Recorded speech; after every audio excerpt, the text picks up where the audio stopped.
नमस्कार दोस्तों, ये तेजस्वी यादव जी का कार्यक्रम से वीडियो सामने आया है। देखिए कितने सारे युवा तेजस्वी यादव जी को देखने के लिए आ रहे हैं। अब तो आप ही बताइएगा कि ये परिवर्तन का संकेत है कि किस चीज़ का संकेत है। सारे लोग बिहार में इस बार बोल रहे हैं कि परिवर्तन होगा, लेकिन किसकी सरकार बनेगी, अभी तक ये मामला बहुत थोड़ा सस्पेंस वाला लग रहा है, कंफ्यूज वाला लग रहा है कि किसकी सरकार बनेगी। क्योंकि तेजस्वी यादव जी का कार्यक्रम से इतना भीड़, जबकि तेजस्वी यादव जी अकेले यात्रा कर रहे हैं बिहार में, उनके साथ कोई गठबंधन नहीं है। लेकिन उनके पार्टी के अंदर दोस्तों महाभारत छिड़ा हुआ है। महाभारत, ये आरजेडी के ही खेमे से सांसद हैं संजय यादव जी, गौर से पहचानिए। इन्हीं के कारण लालू परिवार में फूट हुआ है दोस्तों। फूट मतलब रोहिणी आचार्य ने जो पोस्ट किया है, उस पोस्ट के साफ साफ इशारा इनको किया जा रहा है। तेजस्वी यादव जी इसी बस से यात्रा कर रहे हैं और बस के आगे सबसे पहले तेजस्वी यादव जी बैठे होंगे। आपने देखा होगा कि फ्रंट सीट पे तेजस्वी यादव जी बैठ के ऐसे ऐसे हाथ हिला रहे हैं। लेकिन जब तेजस्वी यादव जी कहीं यात्रा कर रहे थे या कहीं अंदर गए होंगे, उस सीट पर ये संजय यादव जी बैठ जाते हैं। फोटो वायरल हो जाता है तो लोग तंज कसने लगते हैं कि तेजस्वी यादव जी अभी तो इधर गए तो ये लोग सत्ता हड़पने की कोशिश कर रहे हैं। यानी साफ साफ ये आरोप लगाया जा रहा है संजय यादव जी पे कि संजय यादव जी सत्ता हड़पने की कोशिश कर रहे हैं। ये दोस्तों आरोप क्यों लगाया है? तो लालू प्रसाद यादव की जो बेटी है रोहिणी आचार्य, जिन्होंने अपना किडनी अपने पिताजी को दिया, वही पोस्ट करके आरोप लगा रही हैं।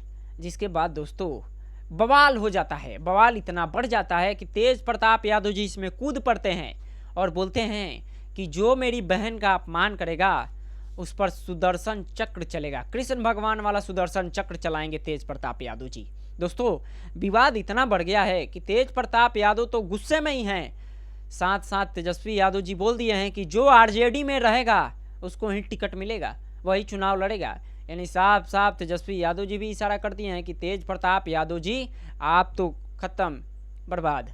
दोस्तों तेज प्रताप यादव ने भी बोला है कि हम आरजेडी में कभी नहीं जाएंगे, कभी नहीं। यानी उन्होंने जो पार्टी बनाया है, अपनी बहन को स्वागत किया है अपने पार्टी में। बोल रहे हैं तेज प्रताप यादव जी कि मेरी बहन मेरी पार्टी में आए, मैं उसको टिकट दूंगा, चुनाव लड़े, चुनाव जीते। लेकिन दोस्तों उनकी बहन ने जो काम किया है अपने पिता के लिए, मुझे तो नहीं लगता है कि वो किसी भी पद के लिए लालची होंगे या उन्हें कोई पद मिल जाए। मेरे को ऐसा नहीं लगता है, लेकिन आपको कैसा लगता है आप हमें बताइएगा। हालांकि आज उन्होंने पोस्ट किया, देखिए पोस्ट में क्या लिखती हैं। मैं दोस्तों आपको छोटा सा ही बता रहा हूँ। आगे लिख रही हैं कि मीडिया एवं पार्टी को हड़पने की कुंसित मंशा रखने वाले के द्वारा मेरे बारे में कुछ अफवाहें निराधार फैलाई जा रही है, मेरे छवि को बर्बाद किया जा रहा है। यानी ये बोल रही हैं रोहिणी आचार्य, पोस्ट करके आज ही 3 घंटा पहले का ये पोस्ट है। दोस्तों ये जो महाभारत चल रहा है आरजेडी के अंदर, मुझे तो लग रहा है इस महाभारत का फायदा कहीं ये प्रशांत किशोर जी ना उठा ले। प्रशांत किशोर जी भी दावा कर रहे हैं कि हमारी सरकार बनेगी।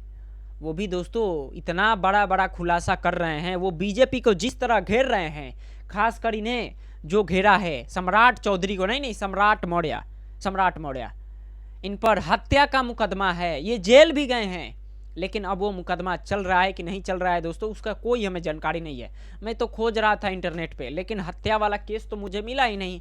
अब वो मामला दोस्तों बहुत साल पुराना है तो दब गया होगा, क्योंकि आप सबको पता है कि बिहार में कैसे काम करते हैं पुलिस प्रशासन के लोग। हमें बताने की जरूरत नहीं है, पैसा थोड़ा सा देने पर ऊपर नीचे हो जाता है, समझ रहे हैं ना आप। हमें ज़्यादा बताने की जरूरत नहीं है।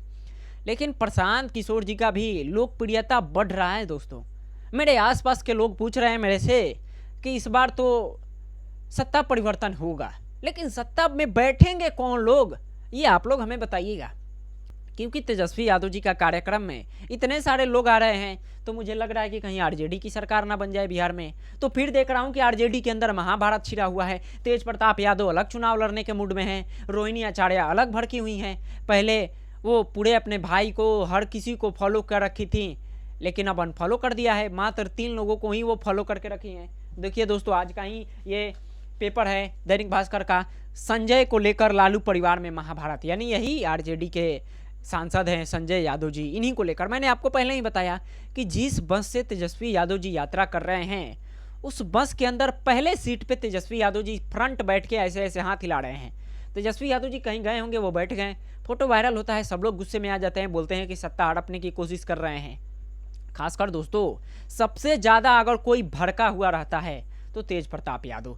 तेज प्रताप यादव, इन्हें ही जयचंद बुलाते हैं। इन्हीं जयचंद के कारण बोला जाता है कि तेज प्रताप यादव आरजेडी से बाहर हुए हैं। लेकिन दोस्तों प्रशांत किशोर जी ने अलग ही माहौल बना दिया है। मैं ये बात दावे के साथ बोलता हूँ, क्योंकि जिस तरह वो बीजेपी के लगातार पोल खोल रहे हैं नेताओं का, जब से ये सम्राट चौधरी जी का पोल खुला है ना दोस्तों, जो लोग बीजेपी के भी बहुत करीब थे, बहुत जय बीजेपी बीजेपी का नारा लगाते थे कि बीजेपी को वोट दिया जाएगा, प्रशांत किशोर जी ने जो खुलासा कर दिया है उससे बहुत सारे लोग पीछे भी हट गए हैं। क्योंकि हत्या का आरोपी है, जेल गए हुए हैं और वर्तमान में डिप्टी सीएम हैं, तो ये दर्शाता है कि ये कितने बड़े अपराधी होंगे। क्योंकि दोस्तों प्रशांत किशोर जी ने एक एक एविडेंस को रखा है और इधर लालू परिवार में महाभारत छिड़ा हुआ है। तो ये बीजेपी और आरजेडी के लोग इसी सब में रहेंगे तो प्रशांत किशोर जी फायदा उठा लेंगे। क्योंकि नए लोगों का दोस्तों चेहरा बिहार में बहुत सारे लोग पसंद कर रहे हैं। क्योंकि प्रशांत किशोर जी जो जो बातें बोल रहे हैं दोस्तों, वो बात लोगों का यहाँ हट कर रहा है, सीधे दिल पे लग रहा है। क्योंकि प्रशांत किशोर जी सही बात बोल रहे हैं, ऐसा लोग बोल रहे हैं, मैं भी बोल रहा हूँ दोस्तों, अच्छा बातें बोल रहे हैं। लेकिन सरकार बने तो तेजस्वी यादव जी के कार्यक्रम में भीड़ इतना आ रहा है। बहरहाल दोस्तों, ये जो आपने खबर को सुना, इसके बारे में आप क्या सोचते हैं, अपना राय हमें जरूर बताइएगा।